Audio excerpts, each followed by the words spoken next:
This episode deals with disturbing subject matter. Viewer discretion is advised. In previous episodes of World's Worst Maritime Disasters, we've explored ships that sank. This episode is about two ships and their crew that disappeared and were not seen again for more than 150 years. It is a story of disease, cannibalism, starvation, poisoning, mummification, and an expedition that went horribly, horribly wrong in the Canadian Arctic.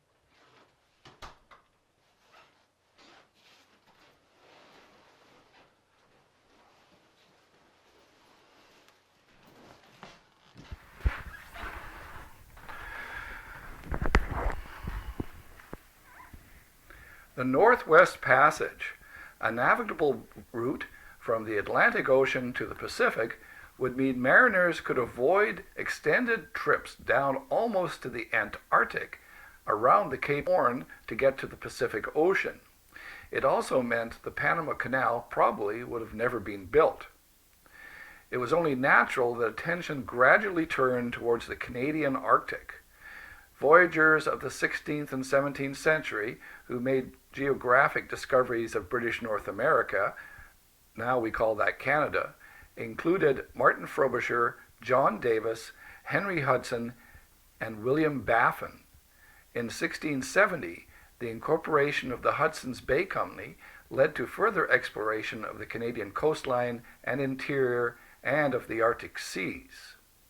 In the 18th century, explorers included James Knight, Christopher Middleton, Samuel Hearne, James Cook, Alexander Mackenzie, and George Vancouver. By 1800, their discoveries showed conclusively that there was no Northwest Passage that was navigable by ships to be found in the temperate latitudes between the Pacific and Atlantic Oceans. That would be required for year-round shipping. In 1804, Sir John Barrow became Second Secretary of the Admiralty, a post he held until 1845. Barrow began the push by the Royal Navy to find the Northwest Passage over the top of Canada and to navigate towards the North Pole. Over the next 4 decades, explorers including John Ross, David Buchan, William Edward Perry, Frederick William Beechley, Peter Warren Dease, and Thomas Simpson made productive trips to the Canadian Arctic. Among these explorers was John Franklin, a second in command of the 1818 expedition towards the North Pole in the ships Dorothea and Trent, and the leader of an overland expedition to and along the Arctic coast of Canada in 1819 to 1822 and 1825 to 1827. By 1845, the combined discoveries of all these expeditions had reduced the unknown parts of the Canadian Arctic to an area of about 181,300 square kilometers, or about 70,000 square miles. It was into this unknown area that Franklin was to sail, heading west through Lancaster Sound and then west and south as ice, land, and other obstacles might allow to complete the Northwest Passage. Franklin received his expedition command on the 7th of February, 1845, and his official instructions on the 5th of May, 1845. Erebus at 378 tons and Terror at 331 tons were both sturdily built and were outfitted with recent inventions. Although they looked like masted sailboats, they had engines. The steam engine of the Erebus came from the London and Greenwich Railway, and that of the Terror was probably the London and Birmingham Railway's steam engine. Those steam engines enabled the ship to make 7.4 kilometers an hour, or 4 knots, on their own power without sail. Other advanced technology included bows reinforced with heavy beams and plates of iron, an internal steam heating device for the comfort of the crew, screw propellers and iron rudders that could be withdrawn into the iron wells to protect them from damage, a ship's library of more than 1,000 books, and 3 years' worth of conventionally preserved or tinned preserved food supply. The invention of canning or tinning food became popular in the early 1800s and made these expeditions much more comfortable. The tinned goods for the expedition were supplied by a provisioner, Stephen Gottler, who was awarded the contract on April 1st, 1845. Yes, that was April Fool's Day, and it was a mere 7 weeks before Franklin set sail. Goldner worked frantically on the large and hasty order of 8,000 tins, including beef, pork, and more than 20,000 pints of soup. And although British sailors were called limeys because they always carried limes to prevent scurvy, this expedition had lemon juice. The speed required the quality control of the tins he made, which were later found to have lead solder that was thick and sloppily done and dripped like melting candle wax down the inside surface.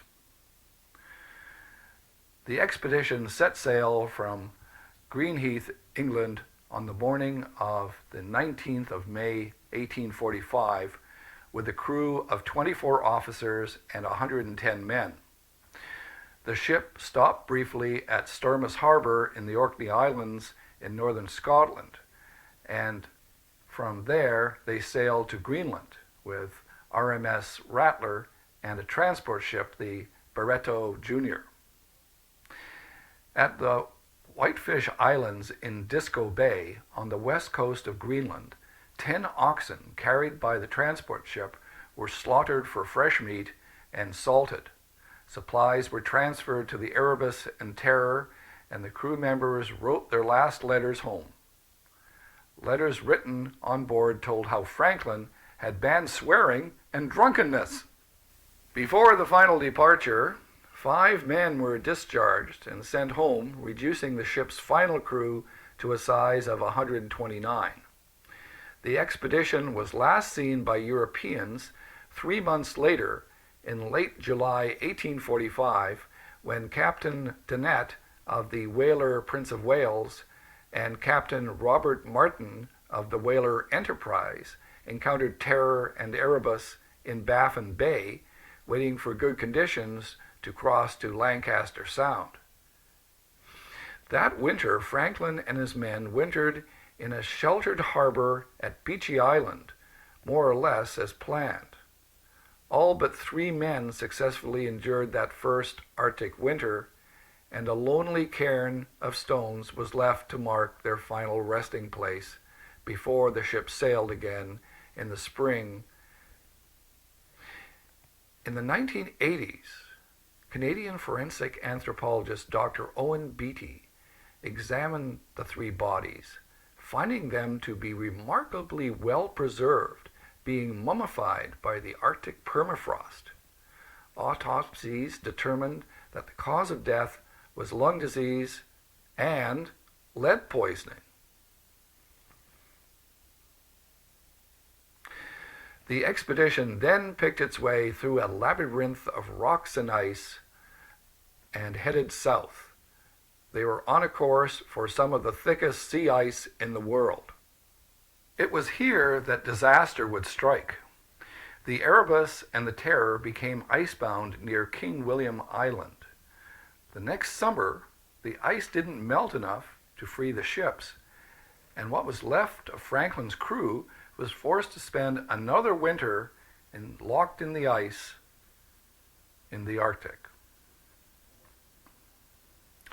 After hearing nothing of the expedition for several years, the British sent out a number of rescue parties. In 1848, James Clark Ross and the HMS Enterprise and the HMS Investigator got only to Somerset Island because of ice. The HMS Plover and the HMS Herald headed to the Bering Strait. William Pullen reached Mackenzie by whaleboat. In 1850, Richard Collinson in the HMS Enterprise and Robert McClure in the HMS Investigator got to the Bering Strait. McClure was frozen in at Banks Island and, when rescued, strangely enough, became the first man to cross the Northwest Passage. From the east, Horatio Austin and the HMS Resolute, Aramis Autonomy aboard the HMS Assistance, along with two steam tenders, Pioneer and Intrepid. Amanlay found Franklin's Beechy Island camp. They were frozen in, and in the spring sent out sledge expeditions in all directions. They left the Arctic before the winter in 1851 with nothing new to report. Charles Forsyth on the Prince Albert, that was financed by Lady Franklin, got onto Somerset Island to Fury Beach. And the list goes on of rescue missions to find Franklin's expedition. William Penny and Lady Franklin and Sophia, John Ross in the schooner Felix, the American Edwin de Havilland with USS Rescue and USS Advance. The last was in 1878 when Frederick Schmockda made it to King William Island without any new information. By that time, Franklin himself had died, and what was left of the crew would soon abandon ship and set out onto the ice in a vain attempt to stay alive. Of the 129 people on board, no one survived. The fate of the Franklin expedition and its men became part of the mysteries of the Canadian Arctic. The sad fact is that most of the rescue parties did not consult the Inuit, the original inhabitants of the Canadian Arctic and a font of useful information. Although originally they had no written language, information was passed down from generation to generation through storytelling. Europeans who asked the Inuit about their knowledge of the Franklin expedition were often surprised by the accuracy and detail of the accounts. The Inuit initially had very little contact with the expedition, as they were trapped in ice in an area they normally did not hunt in. They did observe the trapped boats and noted that one was crushed by ice and the other had escaped, only to later sink. They also observed the crew members were dying. It was a man called Dr. John Ray, a medical doctor and an overland man for the Hudsons Bay Company, who discovered what happened to Franklin. While exploring one area none of the previous rescue parties had explored, in 1853 he encountered a group of Inuit who told him of an encounter they had with the remains of the Franklin expedition 4 years previously in the winter of 1849 and 1850. The Inuit told of a group of 40 men dragging a boat south. They were all very thin and used sign language to make it known that their ship had been crushed in ice.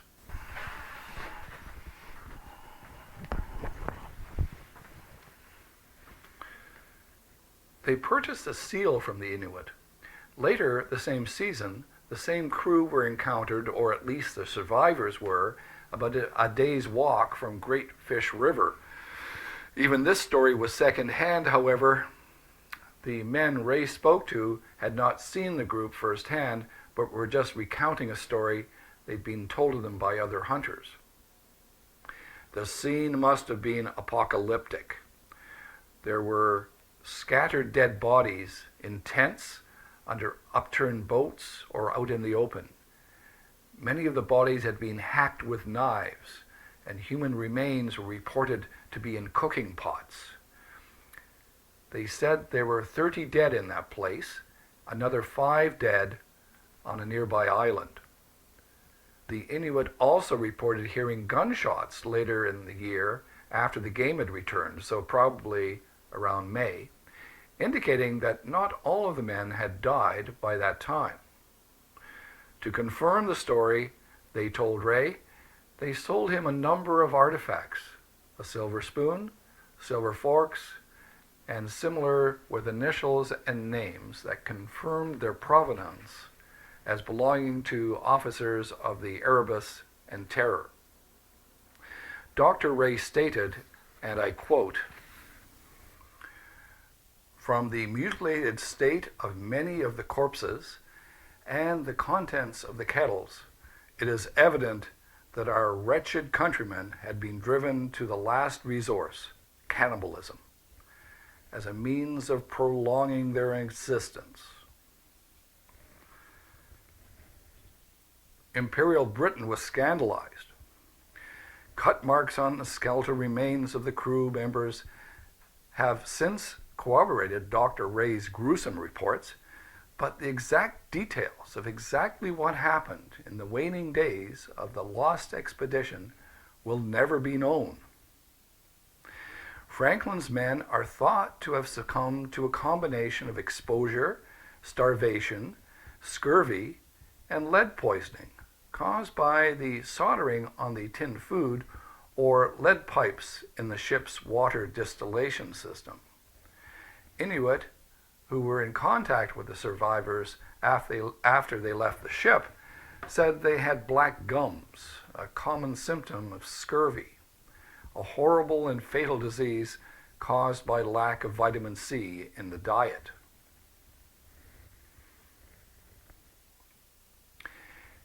In 2014, after a year of looking, a sunken ship was discovered in the southern search area when excessive ice cover in the Victoria Strait made it necessary for the CCGS Sir Wilfrid Laurier and the Martin Bergman to shift operation once more to the Queen Maud Gulf. The ship was visually confirmed by a remotely operated underwater vehicle on September 7th, 2014. A few days after it was first detected by a side-scan sonar towed from the Parks Canada research vessel Investigator.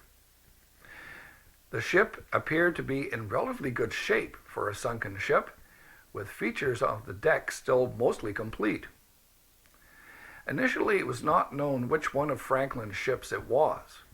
It was known from Inuit hunters that one of the ships had been crushed by ice off King William Island in the winter of 1847-1848.